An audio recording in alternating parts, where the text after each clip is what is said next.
Down here. It is Down for here. Let me make sure everybody. Oh, yeah. So we do that. Where's Deborah? She's here somewhere. It's David to Okay. mute him. See, everybody's muted now. And Dave. Send him an email. So what the hell? His audio isn't on. Okay. Okay. And Tommy's not. Okay. So then you share whichever one you want to share now. Okay. Wanted to go ahead and start this. I think we'll do a little better with this than last time. So wanted to show you, first of all, branch applications and fundings for October. So first of all, bring this over here. Yeah, okay. So wanted to give kudos out to Seth, who had an amazing month, 3.9 million, and Chris in there right in between there, and then Tommy had an amazing app month, or excuse me, unit month. And Mary was in double digits as well. Just for you that wondering about Tommy, says, oh, those are bond loans or whatever, but I take out the seconds, so that doesn't include the seconds, just in case you know, you guys wonder about that. So anyway, we had that was for the fundings. And then as far as applications are concerned, Chris with a $4 million application, Tommy with 16 units in apps, so a lot of smaller loans, but a lot of units. And sorry about that. Get that out of there.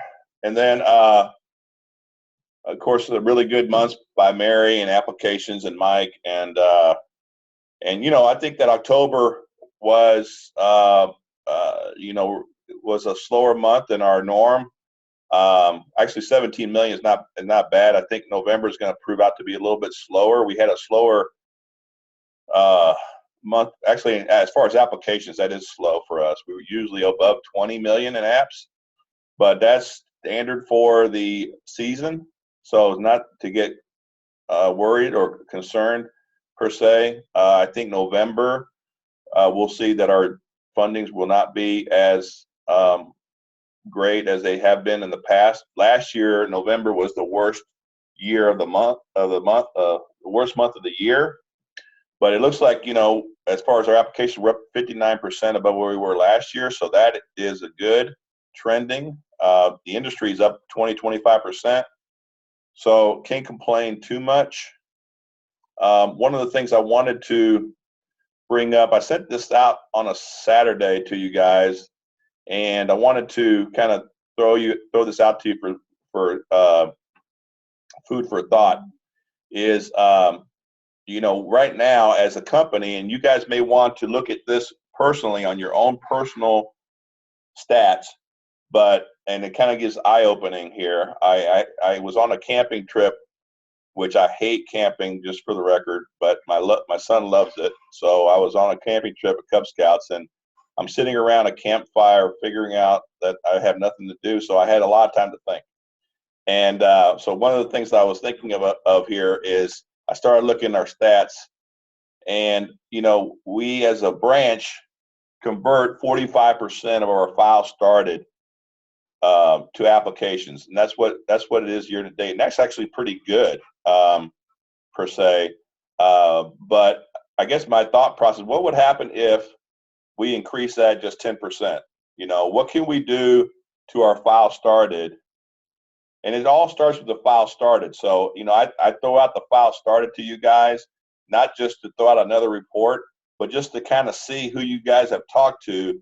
And if you don't have a system to be able to follow up with your file started, then you really need to think about what you're doing around that, you know. And I think, you know, you and I are going to have conversations one of these days about what is your strategy around file started per se. These are your prospects. And I think that, you know, I think people who do a good job of following up with those files started are generally going to be people who have a higher applications. And so, because I think at the end of the day, you know, just like anything else, think of yourself.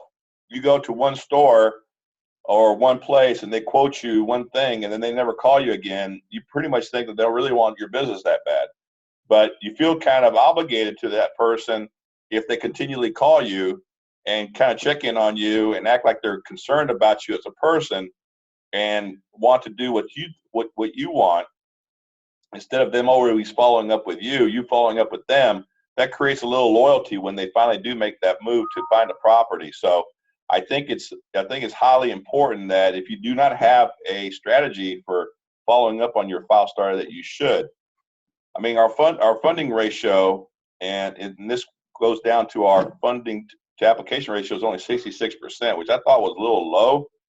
I'm not really sure why that is, outside of the fact that we may be taking applications on people that really don't qualify and just throwing it up against the wall and hope the LP figures it out. I don't know, but that's kind of low in my mind.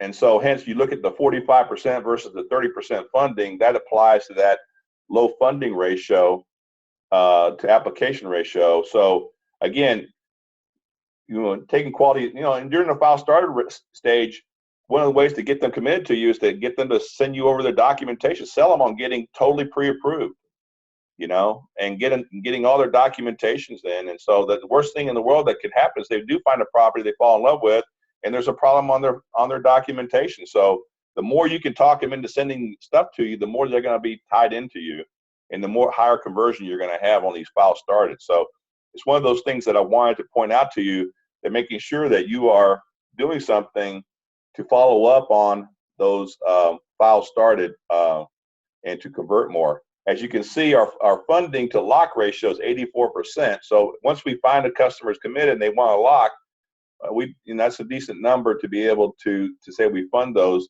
So that's good once we get to that point. But getting to that point, we need a little work on it. And then as I go around recruiting, guys, the one thing that I keep hearing from realtors is that what they really like about one loan officer versus another is how they communicate, and not about just picking up the phone in 5 minutes, but being proactive and giving the customer and the realtor information before they go searching for you for it. You being proactive and communicating to them. And some of you guys communicate on a milestone basis. You communicate, and some of you guys communicate after a status call, and you write an email to everybody and let everybody know where you're at. I know that's what Mary does. I think in conversation with Tommy and Jeff, you guys communicate during the milestone, but whatever it is, if you're communicating regularly, there should not be any surprises at the end. And so I don't know what your communication strategy is with your LP, and that's a conversation I'll have with all the LPs eventually, and your conversation with you. But all of you LPs and the loan officers need to have, especially loan officers, need to have a strategy around what you're doing to communicate on files in process and files started. And the communication of files in process need to also go to the listing agent. And what I keep hearing when I go out recruiting, I ask, many of you know Rob Stetler, and he used to be a total refinance guy, and he's closing like 15, 20 purchases a month right now. And he used to be a refinance guy just 2 years ago.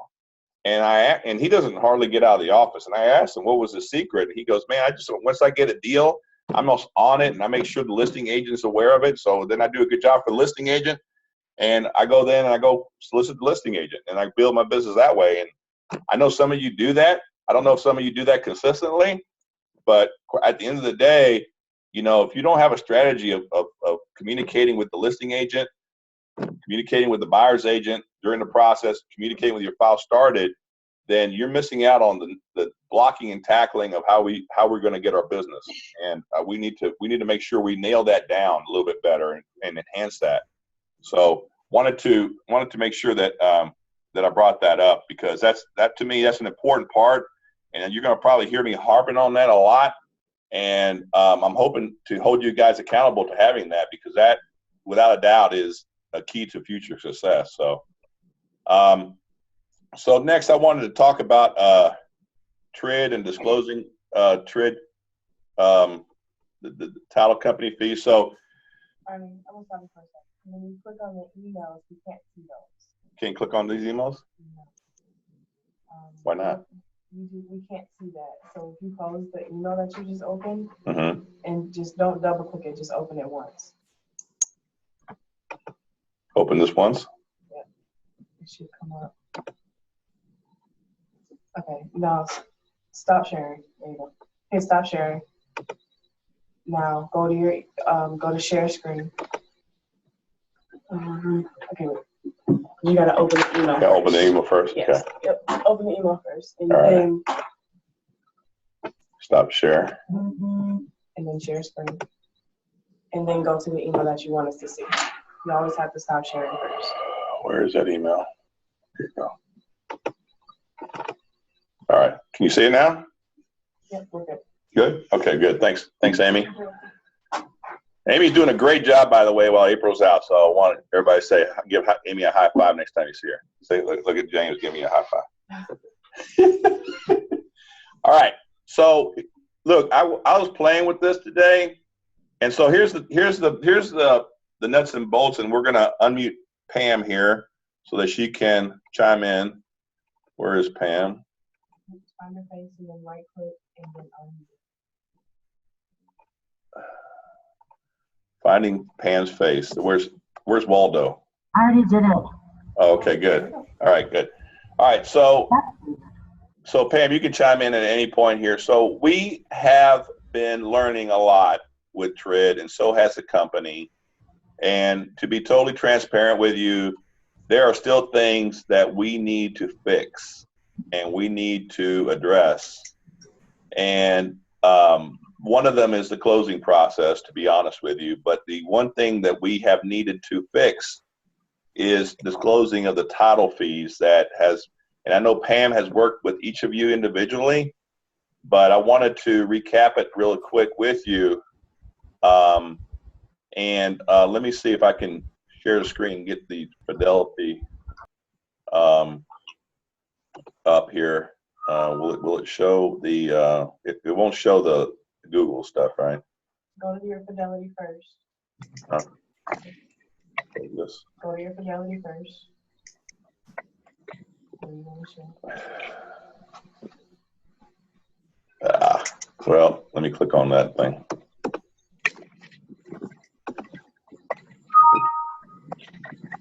So, how do I get this here? Here we go. All right, now. And then go to Zoom. No other one. And then share screen. And then click. All right. All right, so everybody should see, this is the Fidelity rate calculator. It's in the body of that email. And I'm just going to go through it real quick. I'm sure you guys have done it. And you probably are shaking your heads right now. But quite frankly, guys, if I can do this, and I just did this morning, then anybody can do it. And you know, please, Pam, let me know if I'm doing something wrong. But for some reason, they got all these title companies in here. And we just need to find Fidelity National, click on Fidelity National. Okay, clear enough. And then we all know what state we live in or what state the property's in. Okay, and then we all know that we're in Tampa, so I can actually hit T for Tampa, and it scrolls me down to Tampa. I click locate, and it tells me here it's in Hillsborough County. So now down here it says it's the same county as the property location, and that would be yes. So I would continue. If not, there's something else I need to do. I need to click that drop down. Then I click the transaction type. Well, I'm going to click on purchase. And then we're going to put in a purchase price. And just for grins, this is a jumbo loan in Tommy's pipeline, but, you know, just kidding, Tommy. Anyway, then we're going to put a loan amount. Okay. And then you go down here and you got all the endorsements.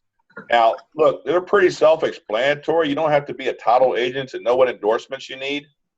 So if you got a condo, you know, you click condo. So my question, though, however, to Pam is, what's the difference between Alt 4 or Alt 4.1, or do we click on both?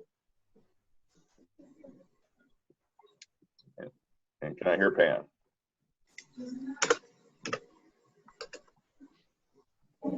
Pam, are you there?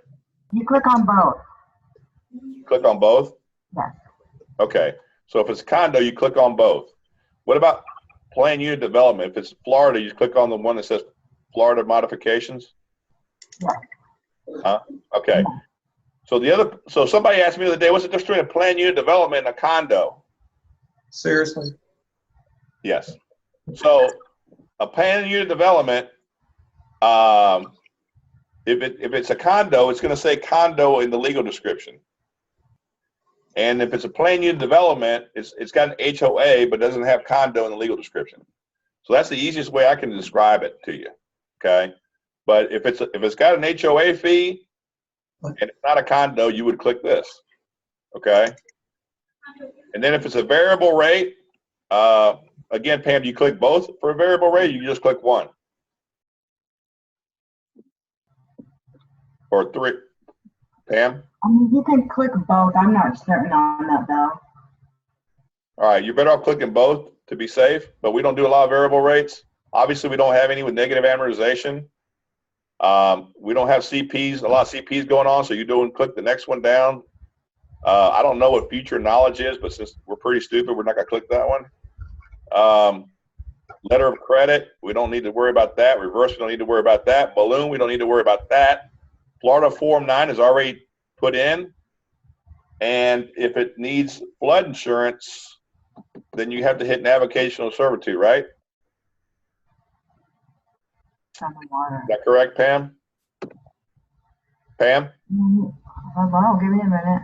I thought that was for if they were on the water. The condos on the water. Yeah, that has to do if the property's built on, like, on the beaches where they put up seawalls and dredge sand in and put it in there to where, you know, the federal government, if they wanted to move a battleship from one area to another, that's what that's all about. So how would you recommend Water, using you're that, knowing when not to use that? Just When as, if you're right on the water? If you're anywhere like, yeah, anywhere like the beaches, you're going to need that on, even if the house isn't on the water. Yes. I can hear him, but why can't I? Okay, so reverse mortgage obviously doesn't apply. Revolving credit doesn't apply. And environmental liens already checked, so you got that. And of course, if you need a survey, you need to check survey. And then you're always going to have a courier fee, right, Pam? Correct. And what about an e-doc fee? No, wire. Wire. So you have a wire fee. Okay. So you click wire fee, and then I'm assuming if you don't have a power of attorney, you uncheck this. And what happened to me? Something. Oh, and I'm assuming we unclick deed of trust, right? We just use deed here. I actually have these costs hard coded, and then the system also calculates them also. So you don't, that's not going to affect your figures. We don't have to go by this. So we don't have to worry about unclicking power of attorney? No. Okay. So we're better off over disclosing. We hit submit. And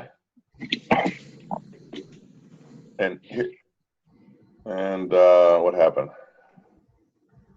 Oh, I gotta have a numeric value here. And this was, I don't know what this was. I put 2 here.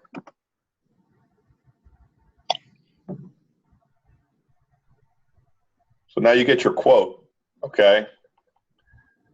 Now Pam sent out a job aid, which I can bring up here if you need me to, but it's really simple, guys. This it looks complicated, but it's simple once I'm going to explain it to you, okay? The CFPB owner's policy is going to go on what line? Is it 103 or 104, Pam? That's going to go on line 1103. 1103. And then you got the standalone fee right here, goes on 1104. Okay. So then you got this owner's policy actual premium that will show as a credit on page 3. And technically, if you want to look at it, if you add the CFPB owner's policy and the standalone policy and subtract out this owner's policy up here, you come out with a simultaneous loan policy of $395. It nets out to $395. And the $680 is the difference there, is what they're getting credit for. Now you got to remember, this is assuming that the title company is approved and we are doing the owner's title at the same place where we're closing the loan with the lender's title. So if you break it, if you go down here, you break it down, you got your recording fees here that you can add. Your transfer tax here is your doc stamps on the deed. This is your doc stamps on the mortgage, and this is your intangible tax. Okay. And as you can see here, you got a little asterisk here. This is your Alta loan policy. This is your lender's policy. And of course, this is assuming that the owner's policy over here is with the same lender, with the same title company, excuse me. It'll be $645 at the end of the day. And here's your title endorsements that you can plug in. Closing fee, title search fee, escrow fee, your courier wire fee, and your wire fee. So anyway, all that's broken down here. Any questions on that at all? Does anybody have a question on that? Nobody has a question on that? Let's see here. This is the other example that Pam used. Can they see it? It's coming through.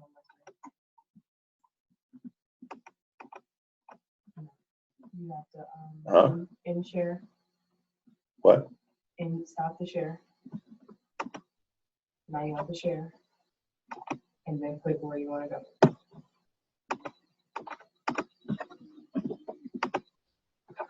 Okay, so this is the cheat sheet that Pam sent out, as you can see. Like we said, the CFPB is line 1103. Standalone policy is 1104. And that's that there. Now, we're using that, and we want to use these fees because most than likely they're not going to use Fidelity, and we're not going to get tied in to having a cost of cure because we didn't quote properly if they use another title company. Now, I know some of you are getting the prelim HUD and then redoing some of these fees, which is fine if that's the way you want to do it, but you need to maintain that the title company is still Fidelity. Otherwise, we are at risk that if that particular title company decides to make a change, that we might be at risk of having to pay a cost of cure because we go over 10%. So even though you use a preliminary HUD from the actual title company, maintain that it is still Fidelity. Is that understood, or anybody got a question there? You can use the chat box if you have a question. Type it in and I get the question. So any questions you have, you use the chat box. Okay. Unless we have any more questions. Now, Mary, if you're on the line, we talked about a transaction fee that you were trying to share with the group that might be a problem. Oops. If you're on the line, I don't know if you can. Yeah, I got to open it up first. So, Mary, are you on the line?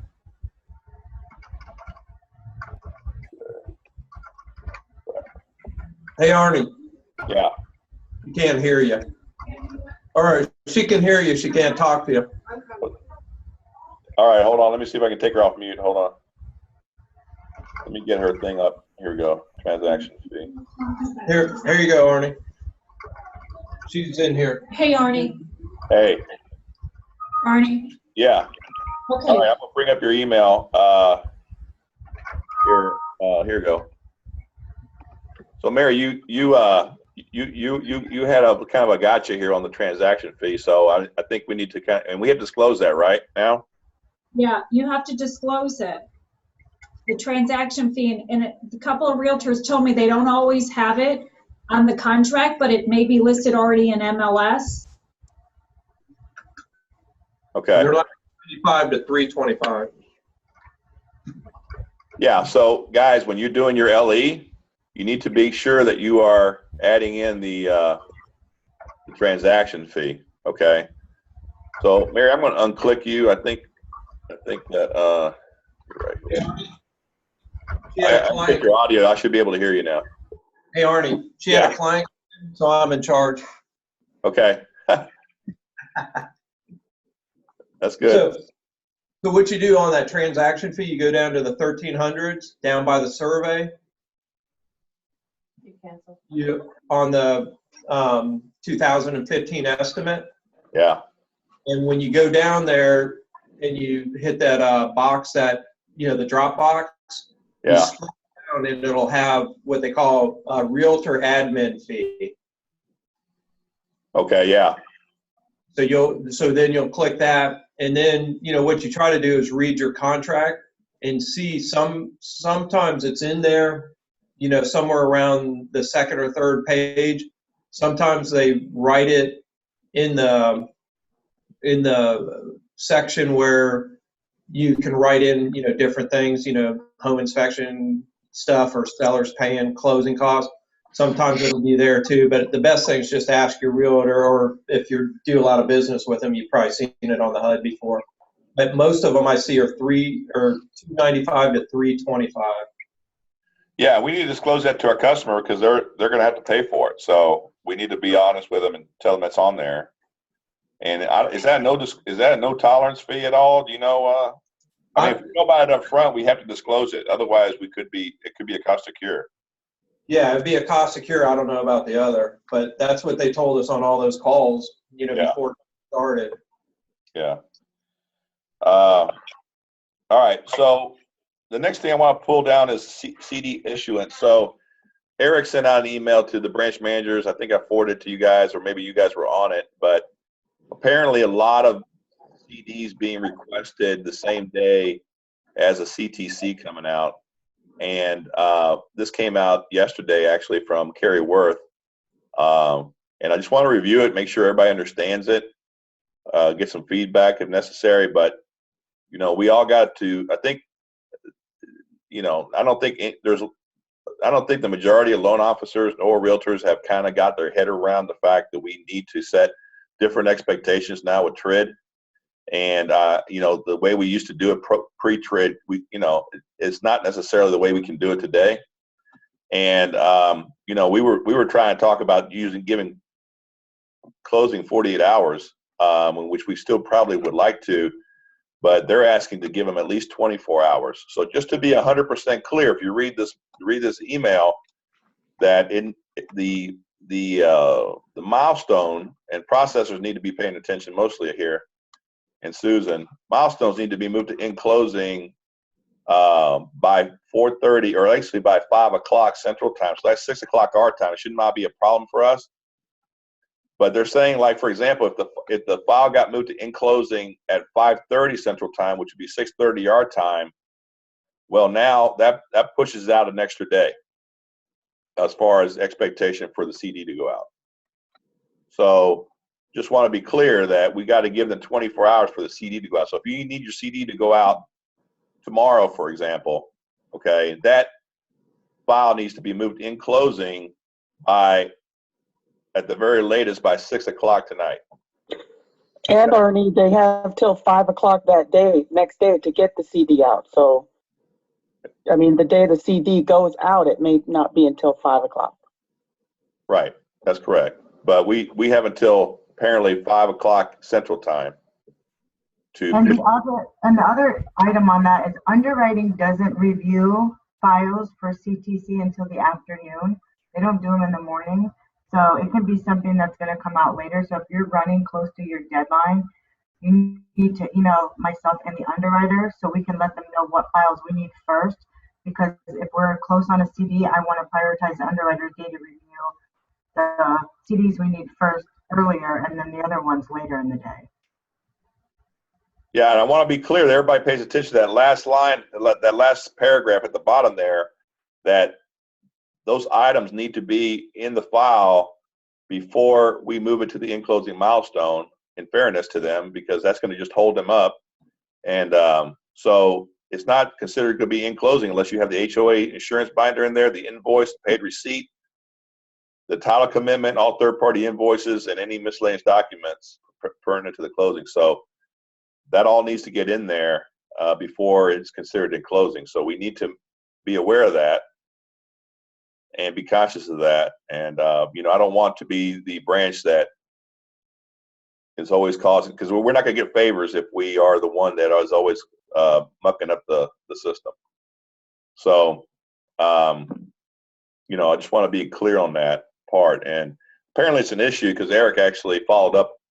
Actually, Eric sent out an email prior to this one to iterate that seems to be a big problem. And, you know, the days of getting a rush, you know, I mean, I don't know the issue on rushes anymore, but you know, we got to be conscious of these time frames. I have a question. All right, what's the question? We have a question in chat. Amy, what's the question? Is the transaction fee only the buyer paying? You disclose if the buyer pays, not if the seller pays. All right, Mike, the transaction fee, is that only disclosed if the buyer pays it? What if the seller pays it? You can put that in the chat. When the loan is sent in for final, we have Susan go in and check those items closing. We'll need you mentioned. I'm not sure what you mean here, Corey. Okay, let me open up Corey here. Usually the real estate, both the buyer and the seller. I don't know. Corey, can you talk? Yeah, the email you just was going over, you said in the bottom, those items have to be in the folder for closing to be able to do their thing. And it has the HOI binders, all third-party invoices, et cetera, et cetera. So when the file is going in for final, I think it would be a good idea if Susan can go in and make sure those invoices and all that stuff is in there so that we're ahead of the game and not waiting for the closer to review it. And then they're coming back and saying, oh, where's the invoice for the insurance, or where's the invoice for the credit report, you know? All of that should be done prior to being sent in for final by the processor. And then Susan's usually just like a second eye if we did miss something, but I know that I do it on every single file before I even send it in for final, because I'm sending it for final, which will be done. So, I mean, Susan's a second eye for it, but like sometimes the VOE, sometimes I won't do the VOE because I won't be 10 days within closing. If once I'm within 10 days of closing, I'll update the VOE.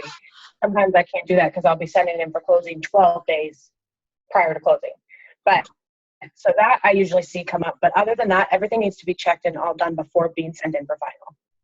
Just to ensure it's all getting done. Just FYI. Okay. Mike, I got a question from Caleb here about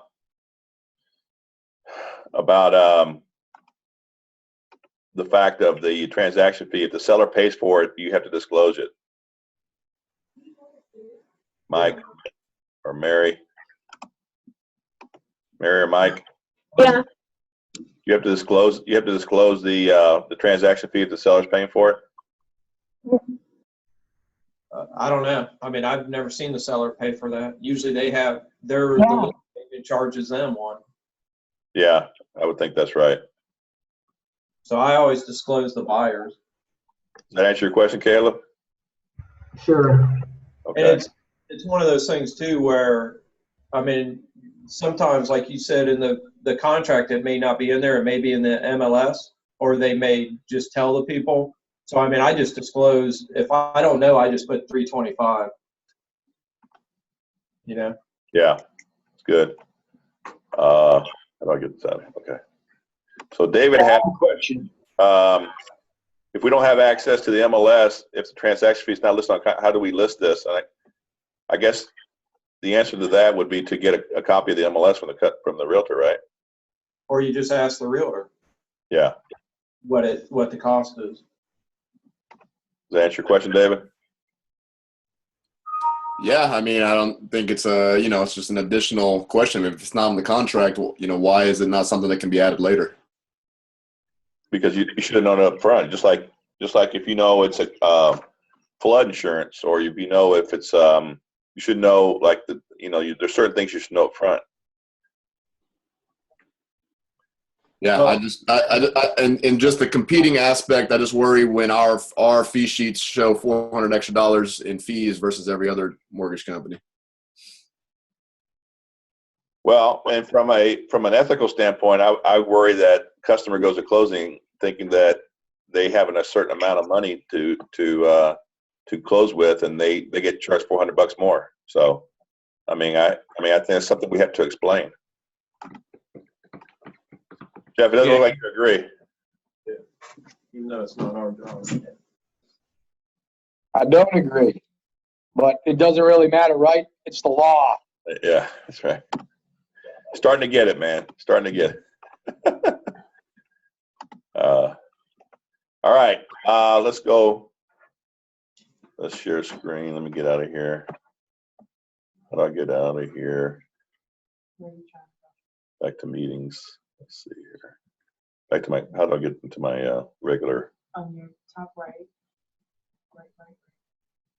There you go. Okay. Close your middle screen first. There you go. Now go to where you want to go. How do I get out of here? Okay, so next thing is,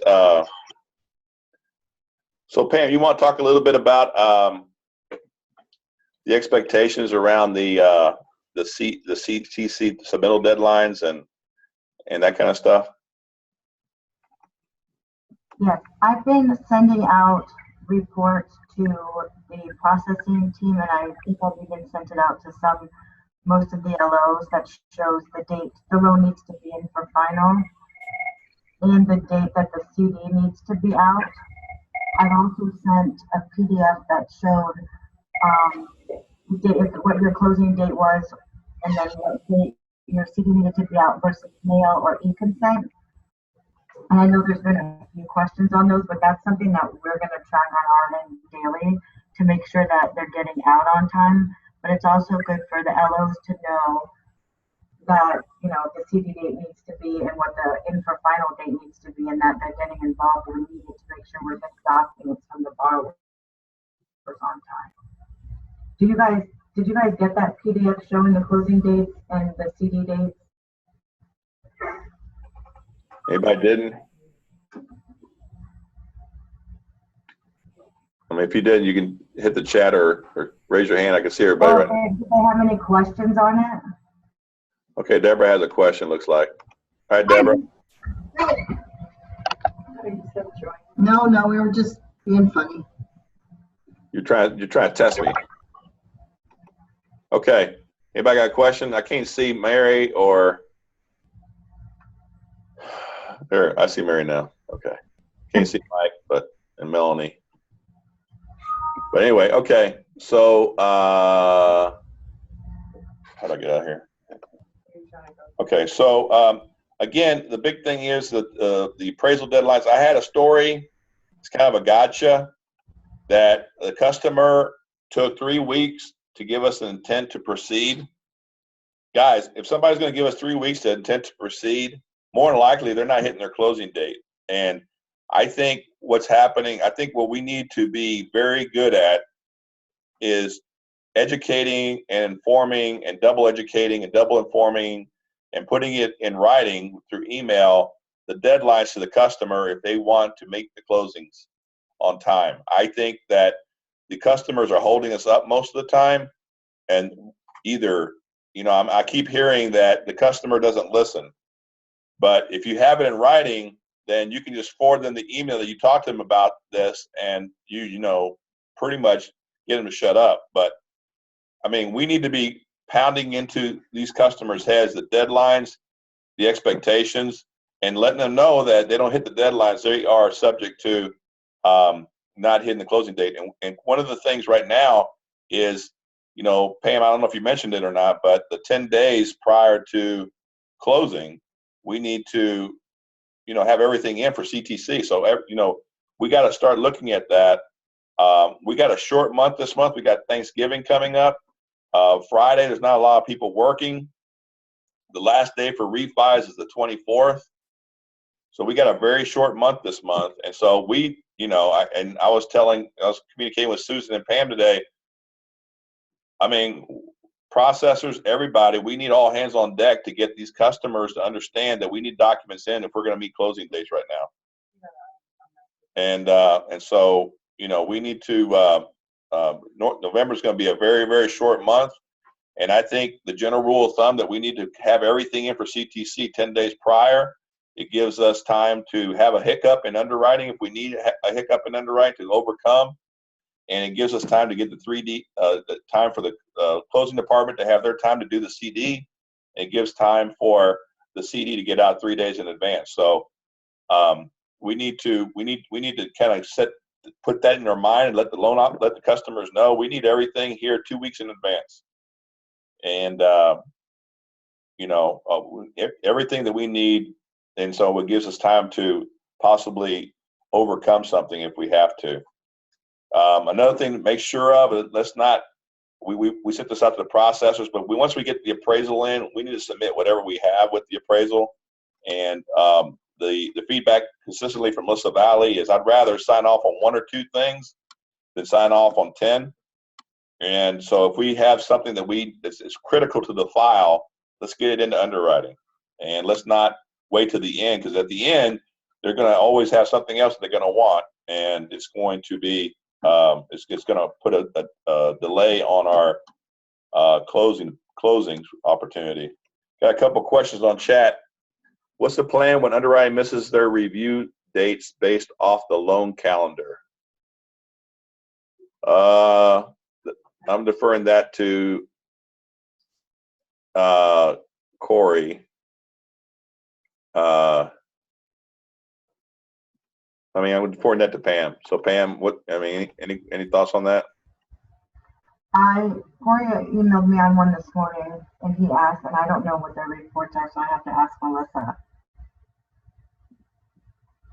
The only reason I asked though is because I know those reports come from corporate, and I know Arnie sees them and says, you know, he's emailing us, why is this loan behind schedule?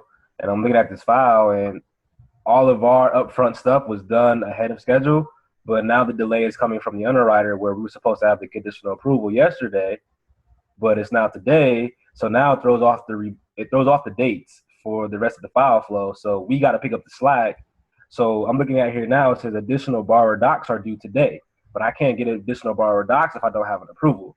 So then that's going to throw off the dates in the calendar. Does the report show, and I'm trying to pull up the loan calendar, does the report show, say, underwriter on it? Let me see. Yeah, I mean, the report, it breaks down each category and where the delay is. So it'll show that the delay was, you know, the conditional approval, but what's the plan after that? Are you saying that the conditional approval is taking more than 48 hours? Right. Yeah, I mean, these loans submitted to underwriting 11/6, and it was supposed to be conditionally approved by 11/11. But even their date in the calendar, like I'm looking at one that says submitted to underwriting 10/28, and then it has the expected date 11/10. That's not even right in the calendar. But Corey's point is, if the underwriter's the one making the delay that slows us down, in the end, you know, how are they going to handle it? But that's going to be something we're going to have to go to Melissa on a case by case and say, you know, you slowed us down with this approval, now we need a rush. They need to make it a priority since it's their delay. I think if you guys see that, I think you guys see a file that's over 48 hours. You need to let Pam know or myself, and we need to let them know. And if it becomes consistent, we need to take it to Craig. But I mean, yeah, we can't let them. We have to hold them accountable in a 48-hour time frame. But right, because it's a give and take. You know, we're a team with them, and you know, we were on the call yesterday with Melissa, and one of the things that she's saying is that she's bringing this up like last 3 calls in a row that we're not looking at our conditions before we send them up to there. And there's stuff that, you know, if we looked at them, we would know that there's a problem. So, I mean, we need to fix that on our end. But if there's a delay on their end, I need to hold them accountable to that. Right.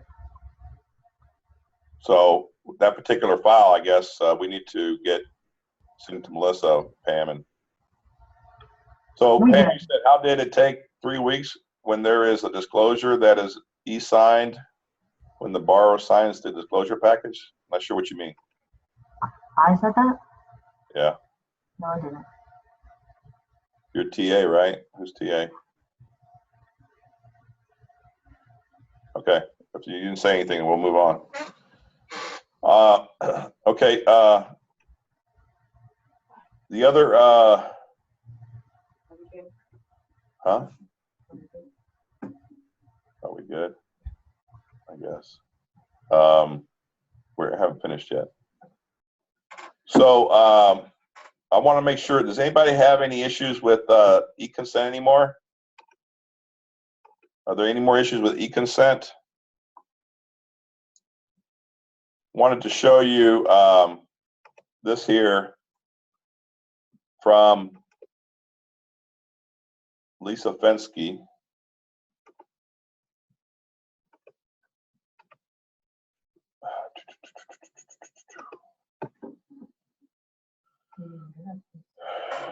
I am.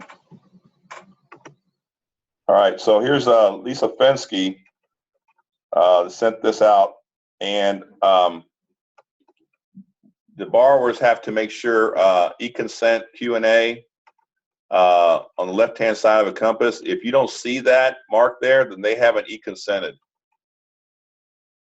Okay, I can send this out again, but want to make sure that, how come this won't go up now?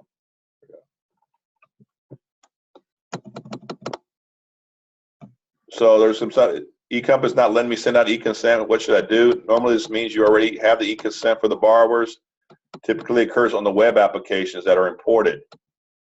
Now, Tommy came across a situation where, and I hope I have the email, where the customer needs to click a link to make sure they e-consent. They just can't upload documents. So if they're on the website and they haven't clicked the link of e-consent, then and just upload documents, they haven't finished their job yet. On the e-consent request form, is showing the send button and the check boxes next to the borrowers are grayed out. What does that mean? That means that you've already received e-consent. So again, if you go into Encompass and you're in this section here, disclosure tracking tool, if you have that, you have received e-consent. Okay. Let me know if you got any questions, but I just wanted to make sure you were aware of that and you saw that as well. And then let's see here. Okay, we're going to go to Optimal Blue, and you're going to be getting there's going to be a change happening very shortly. With when you lock in, they're going to ask you a few questions, and basically it looks like where are we at? Here we go. All right, so this is what's sent out by Eric. I want to make sure you may or may not have read this, more likely have not. But when you lock in a loan, they're going to ask you 5 questions now, okay? Were all viable borrowing options presented to the client?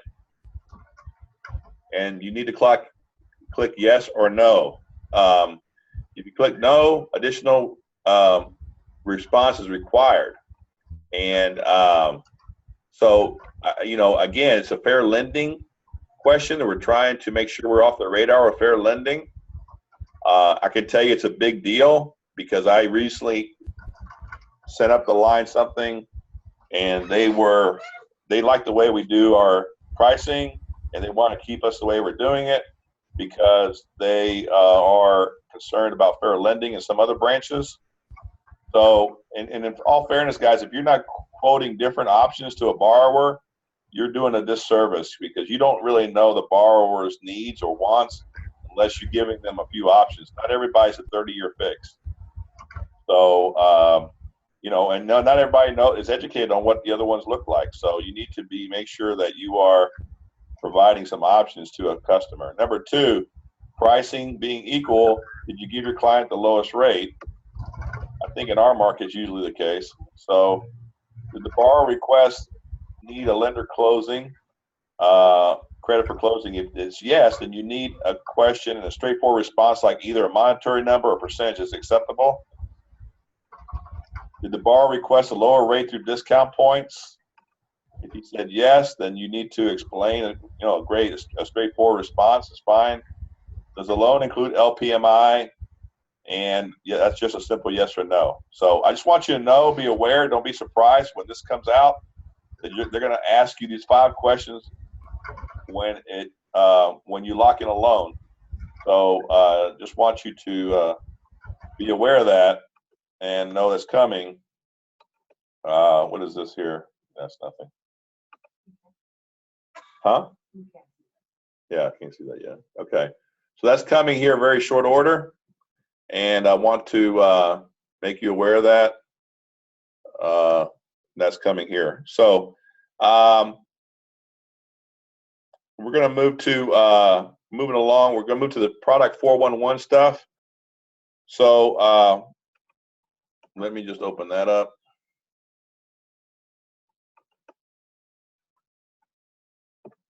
Well, if I click on the link, will let me click on the link when I'm on the line? Let's see here. Let's see what happens here. All right. So I'm going to click this on. Let me know if you can you see that? Whoops. Can you see that? Can you see this? Okay. All right. So this came up in the product 411. This is good information. The recently asked question. Everybody pay attention. If you could use a credit report to support a mortgage that was included in bankruptcy, if the credit report states included in bankruptcy, is that good enough? And the answer is no, that's not going to be enough. You have to document that the debt was discharged, so you need to get the bankruptcy paper, okay? We recently had a situation where we had a third party paying a debt for a customer, and somehow the credit report stated that the other third party was paying for a debt for a customer, and we're trying to use a credit supplement to justify the payment, not including in the ratios. This is the same issue here. We need to document the case. Just because a credit report says it doesn't mean, unless they can prove that they got documentation to justify what they said, then we just can't use that and expect underwriting to sign off on that. So feel free to ask a question about that, but I just want you to know that this particular sample was interesting, and then it kind of tied into another thing that we recently had.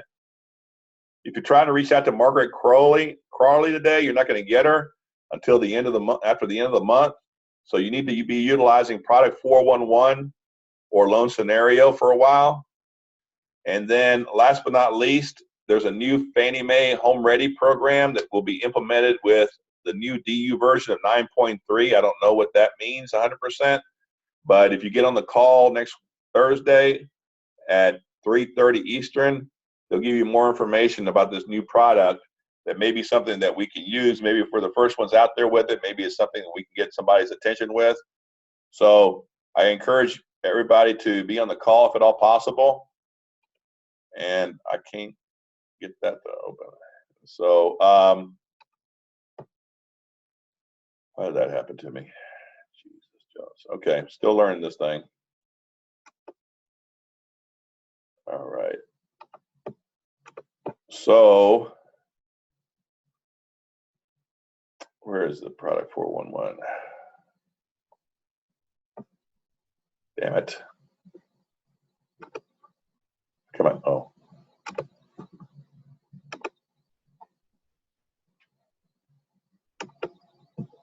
Okay. So specialty lending, I'll just tell you that Remen is approved now, but there's this link right here that you have to see to be able to broker through Remen. So if you want to use Remen, then that's something you're going to have to see. So how do I go back now? How do I go click a link and go back? All right. So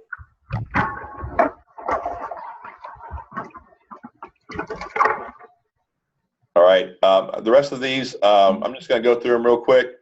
You can probably see this, right? What happened here? Huh? I don't know. Oh, if you go back to the people.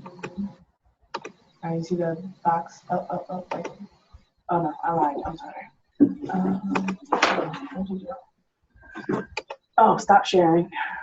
Huh? Hit stop sharing. There you go. Okay. All right. So if you go to this thing, if you hit this link here, they got the Chase and Wells Fargo overlay matrices. It's on the intranet. The reason I point that out is remember that if you lock in a loan through Chase, you have to use their overlays. And if you don't like their overlay for some reason, and it's better to go to Redwood, for example, then you're going to have, there's going to be a price problem because you're locked into Chase. Or if you want to go from Chase to Fannie Mae, you're going to have a price problem if that overlay doesn't make your loan work. So if you go into Chase or Wells Fargo, you may want to check their overlays before you lock in with Chase or Wells Fargo. That's my bottom line with that. If you click on this link here, it's telling you that the turn times with Chase is quite extensive. Let me just say here, they're currently working on purchases from 11/5, okay, and conditions from 11/6. So needless to say, you know, that's a lot. So you need to keep that in mind. And then I don't know how to get back now. That's my problem, but.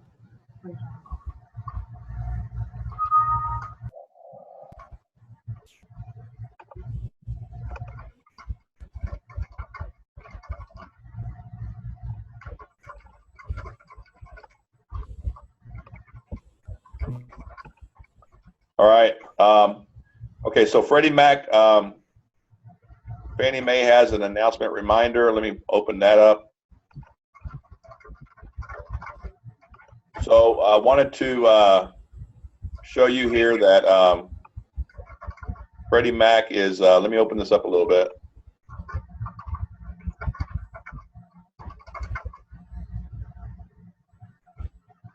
Oh, here we go. Just a little bit.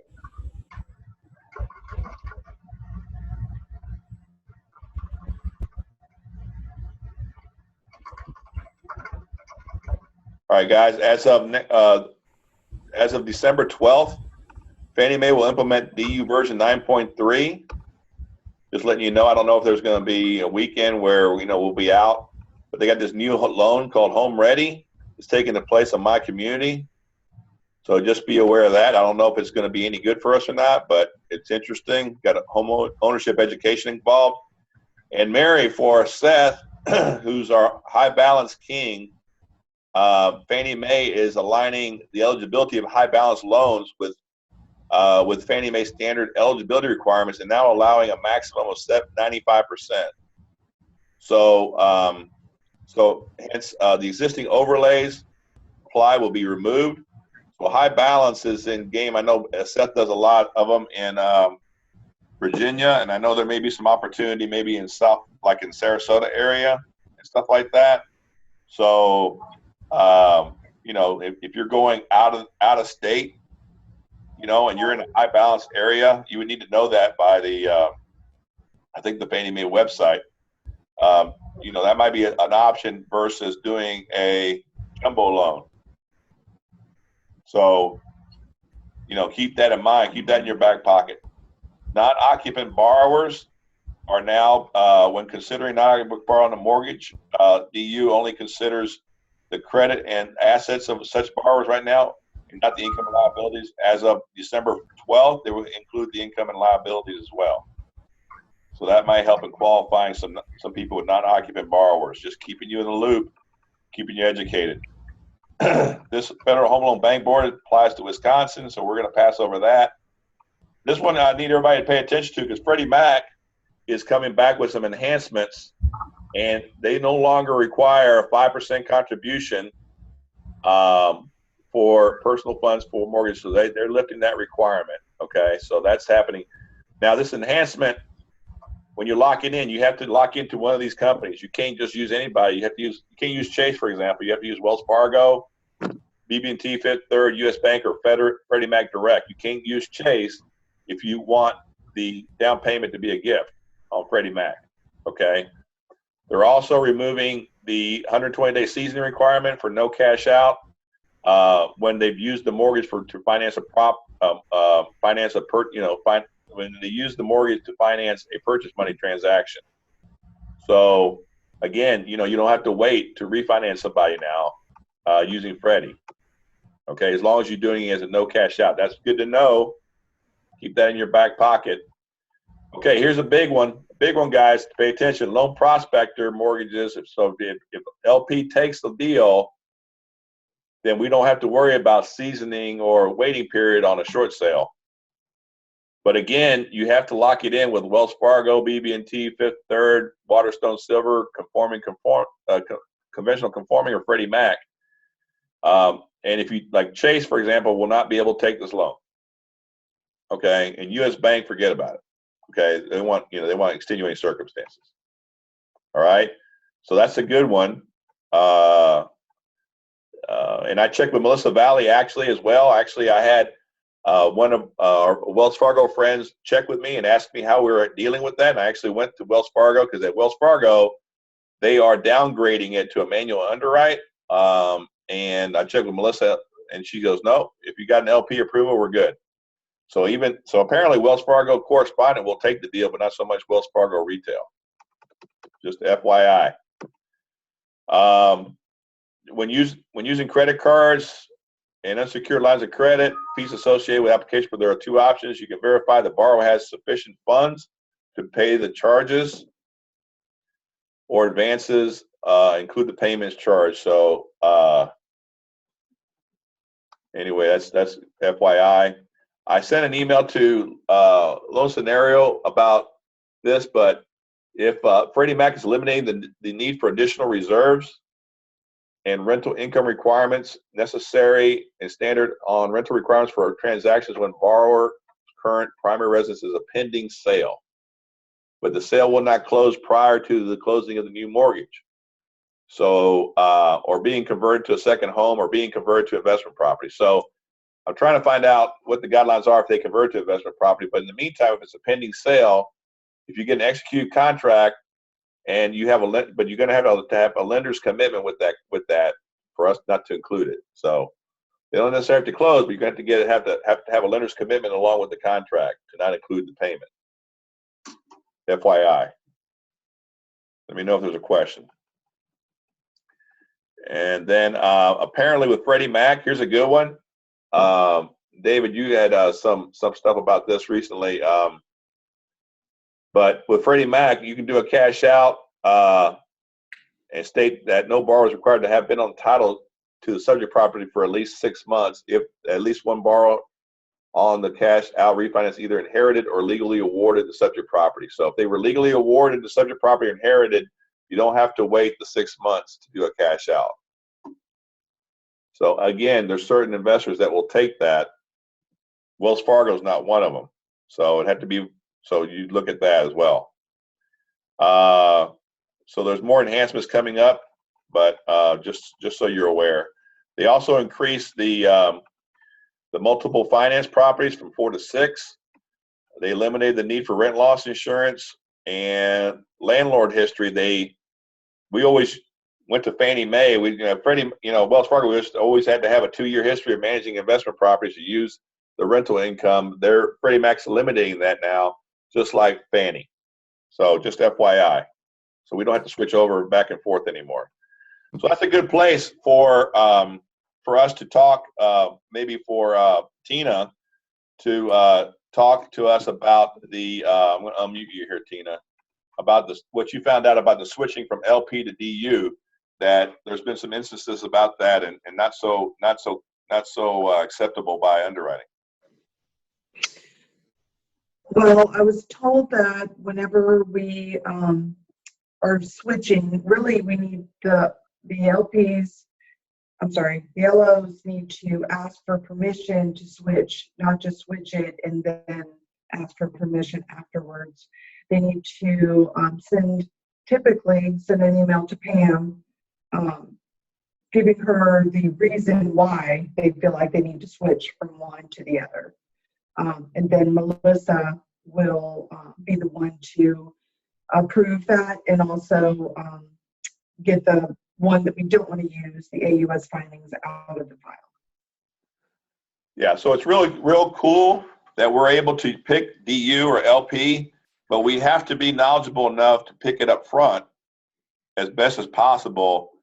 And there has to be a good reason to switch it. Has anybody seen not accepted? They not accept the switch for some reason. Have you seen that, Tina? I have not seen where they wouldn't allow it. Where they wouldn't allow it? Right. What about you, Pam? Have you seen it? Oops. I believe, Donna, didn't you have one that they wouldn't let us switch, but then they finally did in the end?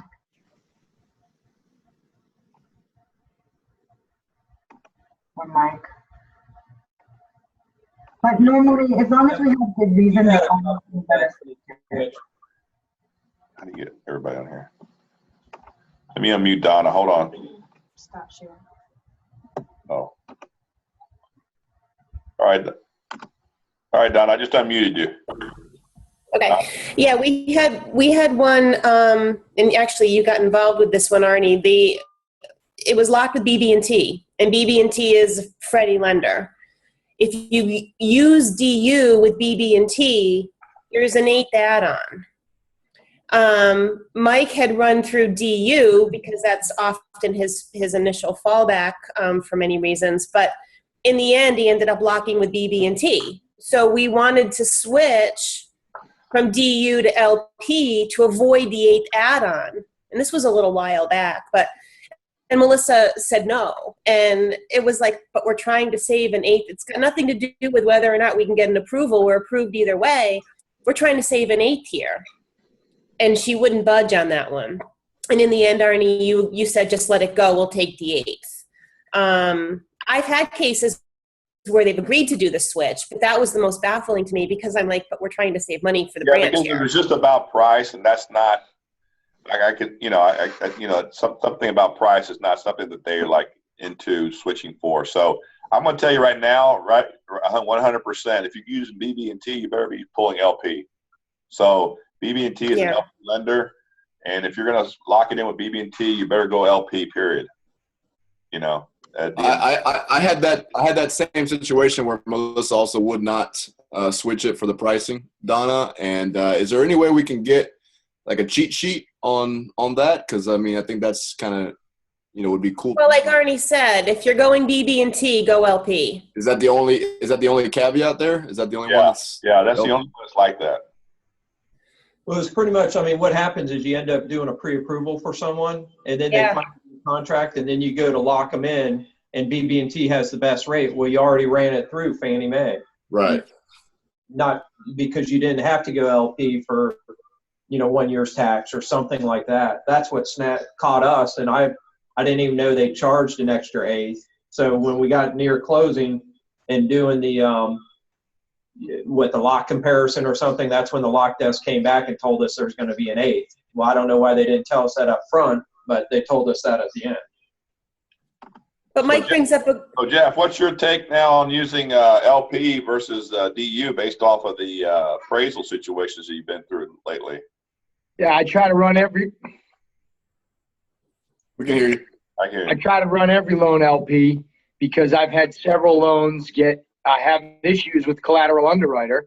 Of course, the flip side is then every time I run LP, I have to re-educate the underwriters to stop using collateral underwriter because they are still using collateral underwriter, which is DU, on LP files. So even on my LP files, I'm getting collateral underwriter conditions, and then we have to go back and remind them of what they're supposed to be using on what. And it's a big difference because you see the conditions when they use collateral underwriter versus not. And it's 2, 3, 4 conditions on every appraisal, regardless of how solid the value is.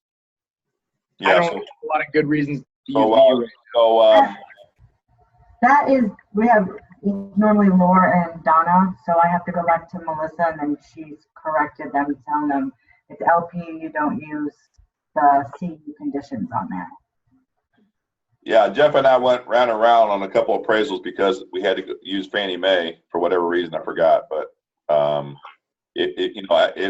especially with these enhancements coming out right now, I mean, with Freddie Mac, I mean, I think that it's if I was in your shoes, I'd be trying to run an LP period up front. Is my take. So is that the default then? Because Donna just said that Mike, who obviously does a ton of business, his default is DU. So is there any reason that we should be airing to DU or? I don't think so, but maybe you can explain it, Mike, or Don. I mean, I think if you started a loan, I understand you started as Fannie Mae, but it doesn't mean you have to end it that way when you lock it in. I don't think. Tell me if I'm wrong. I just wonder if there, what do we need to know about the ease of approvals on LP versus DU? Obviously, LP wins on the appraisal standpoint, but what about anything else? Yeah, I mean, LP obviously can go up to a higher debt ratio. It's more, it looks more favorably on higher credit and assets. I was originally you don't have to use 1 year tax returns on LP if it's self-employed. Yep. Now they eliminated the need to have rental management history on rentals. So with these enhancements coming in December, I'm not 100% sure, unless somebody can educate me, why you would use DU. So The same limited review policy for condos is in place for both, right? I believe so. No, that's the other enhancement, that LP and Freddie is much easier when it comes to the condo review, PUD reviews, 55 and older, all that type of stuff, non-single family. And what exactly the differences are, I don't know. But I know on issues I've had with condos, just going through a laborious task and Corey might be able to explain better because he handles the condo reviews.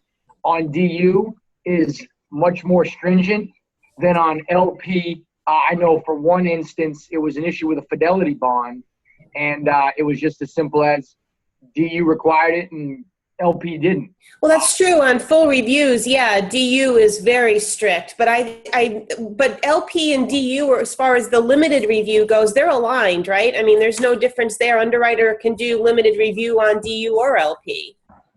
As far as what I understand. So it seems to me that LP, like Arnie's saying, is really the best way to go. Yeah. Until further notice, I mean, unless somebody can educate me on why we shouldn't, but sounds like to me LP is the way to go right now. So, all right. The one big difference, Arnie? Yeah. The one big difference, and please feel free to educate me on this, is obviously Fannie changed their departure residence guideline where you don't need the equity anymore. I don't believe Freddie has followed that yet. So that might be the one instance where you need to go DU. In other words, what was that again? The departure residence guideline, how Fannie Mae has removed the need for the 30% equity in order to use rental income to wash the departure residence equity, yeah. Primary. I don't believe Freddie has followed that yet. Yeah, that's unclear if they have. That's true. So that's one reason to use Fannie. Yeah, good point. All right, we're going to go to, let me finish this up here about, can you still see this? Huh? Go back to the Okay. It's good to your hair. Okay. All right, so can you see now? Okay. All right, let me just finish up this product 401 because there's really some good information here, and then we're going to move to gotchas if we have time, which we probably won't. But this kind of you may be happy about this or you may laugh about this, but I mean, VA has now issued that we have to treat same-sex marriages as the same as we treat all marriages, and we can't discriminate against that. So just in case you come across one of those situations, you need to make sure that you understand that on a VA loan. So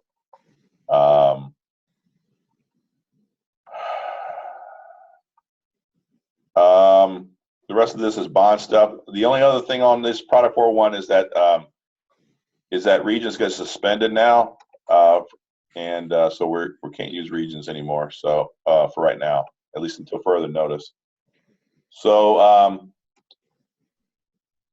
last but not least, we're going to wanted to get Pam's input on this, calculating the taxes. I just want to make sure that we are calculating taxes properly and disclosing them properly. You want to review the tax thing a little bit there, Pam? Are you on mute? There you go. Go ahead, Pam. Okay. What the one you sent? I can get the other one. This had to do with disclosing unimproved taxes. So we've had a couple of situations where we've been disclosing unimproved. You can't disclose unimproved taxes to qualify. You have to show the improved taxes to qualify. Okay, and that you get that by the millage times the appraisal value. Now, I was told just recently that at closing, we could start escrowing for the unimproved as long as we get a letter from the customer, knowing that they are, that their taxes bill is going to go way up the following year. But we've had a couple of situations here with taxes on construction property. I just want to make sure you're aware that we shouldn't be disclosing it with the unimproved taxes. Okay. So do they understand that they have to get the mill rate and then do it by the appraised value? Yeah, it's a millage rate times the appraised value is how you calculate it. So, and then Pam has this deal here.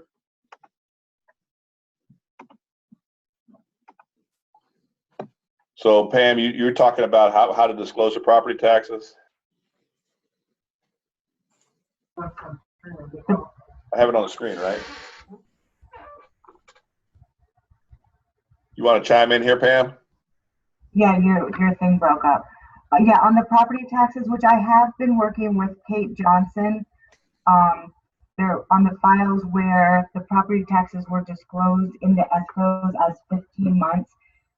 And then we had to re-enter them in the 900s. I did go back through those files and we got it corrected, so it's not going to cause any issues.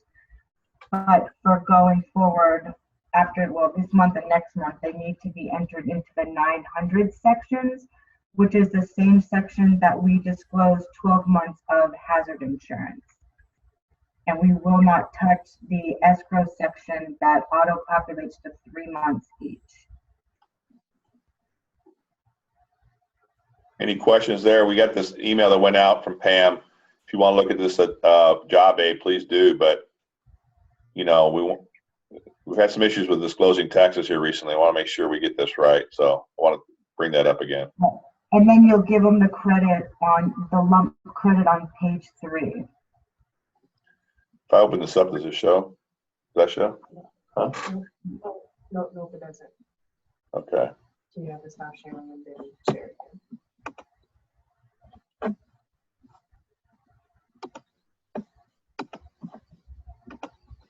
So this came out from corporate, and it shows you where you put the tax proration at, right there in the details of transaction, right there. Hey, Arnie, on a side note, while you have that screen up, wait, where it says good faith deposit in there, that line, I believe it's that line.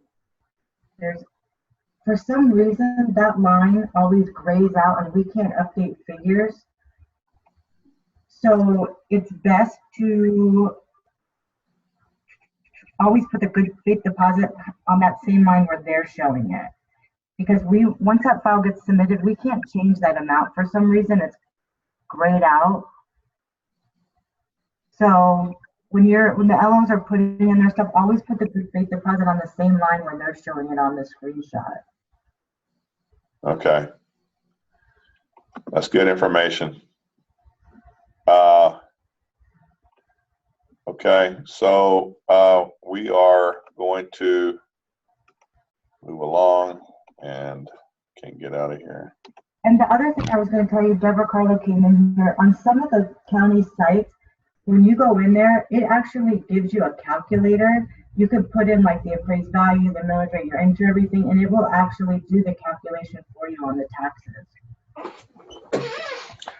Okay, well, I'm not going to get through everything, but just to keep you informed, I mean, this was sent out to the branch managers, but just to keep you informed about MSAs and, just really quickly, I'm just going to read here. Sometimes I always wonder about space rental, that we have to be strictly a square footage, no furniture. The analysis on desk rental leases is similar to MSA analysis, since both rely on exception to the referral fees prohibition. Many believe the office lease is less risky than MSAs because HUD issued specific guidance on the topic in 1996. Rent must be at market rate without regard to referrals, but the CFP showed is ignoring prior HUD interpretations. The CFP also contended that independently established market rate compensation for market services alone does not suffice to ensure. So there's a lot of stuff going out about MSAs, and quite frankly, it's still very confusing. I know there's a lot of competitors out there that are relying on MSAs to get their business, and they are highly at risk right now. And what the feedback is at this point, I was told we're okay to do a desk rental, not that we're doing anyone right now, but if we do a market rent. But I don't know how that's going to play out.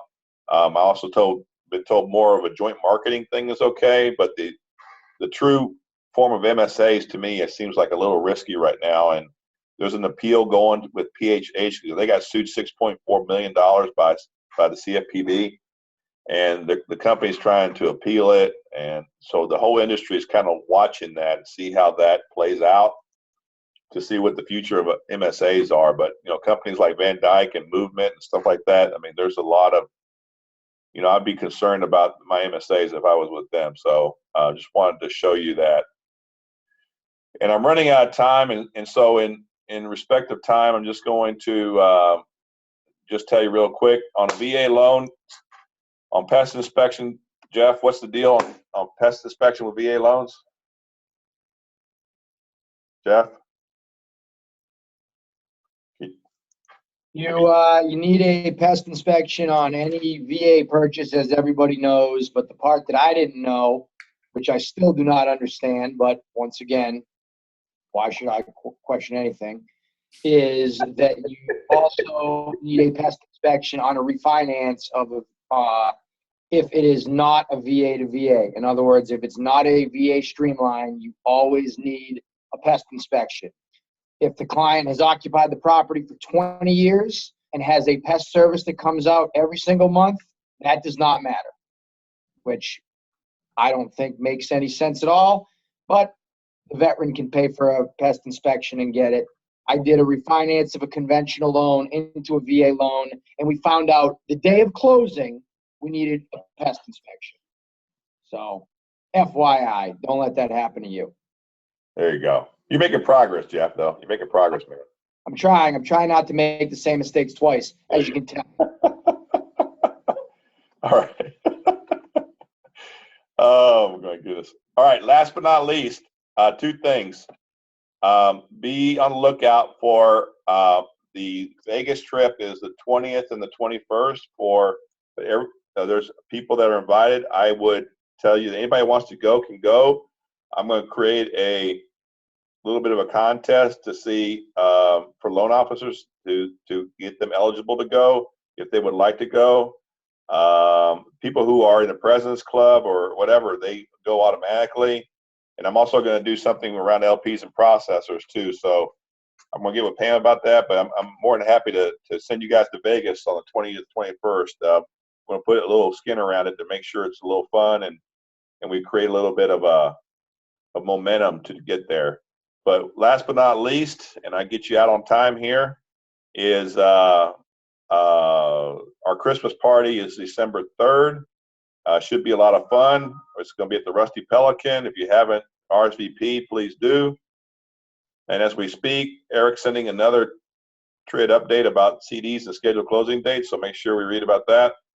But December 3rd, which is, I think, a week from Thursday. So, bring your significant other, and we are going to have a DJ there. We should have a lot of fun.